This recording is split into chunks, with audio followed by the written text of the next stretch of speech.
Speaking of loving now, may I share with you a very simple sulat ni nanay.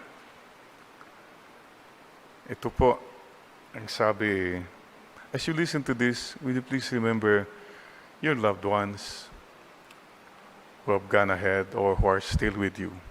Maybe the Lord would like to speak to you with this simple letter. A mother writes, Mahal kong anak, sa aking pagtanda, unawain mo sana ako at pagpasensyahan. Kapag dala ng kalabuan ng mata, ako'y nakakabasag ng pinggan, nakakatapon ng sabaw. Anak, huwag mo naman akong kagagalitan. Alam mo maramdamin ang isang matanda. Nagsa-self-pity ako tuwing sinisigawan mo ako, anak. Kung mahina na ang tenga ko, hindi kita maintindihan, huwag ko namang sumika na bingi. Anak, pakiulit na lang ha, pasensya ka na. Matanda na talaga ako. Kapag mahina na ang tuhod ko, pagtiyagaan mo sana akong tulungang tumayo at hintayin, huwag madaliin. Katulad ng pag-alalay ko sa iyo nung ika'y bata pa at hindi makalakad. Pasensya na rin anak. Madalas ako'y makulit, paulit-ulit. Parang sirang plaka. Pakinggan mo na lang ko anak. Huwag kang magsawang ako'y iyong pakinggan. Pasensya ka na rin sa aking amoy. Amoy matanda. Amoy lupa. Kadalasan amoy winter green. White flower. Huwag mo kong pipiliting maligo, anak. Bahina na talagang katawan ko. Madalas ako nga'y masungit. Sorry, anak. Siguro dahil ito sa katandaan, kalungkutan. Alam mo, anak, pagtanda mo, maintindihan mo rin yan. Kapag may konti kang panahon, magkwentuhan naman tayo. Kahit sandali lang.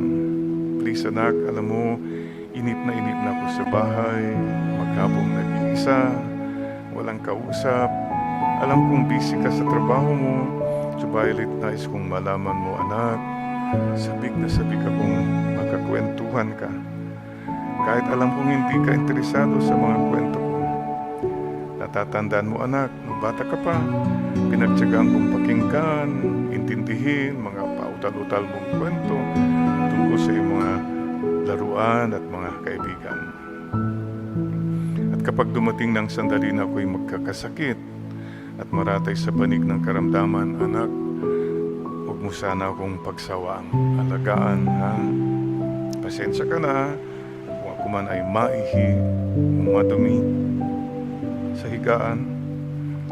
Pagtiyagaan mo sana akong alagaan sa mga huling sandali ng aking buhay. Total, hindi na naman ako magtatagal.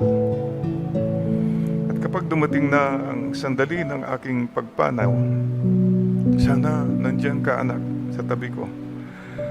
Sana at hawakan mo ang aking kamay, bigyan mo ako ng lakas ng loob na harapin ang kamatayan.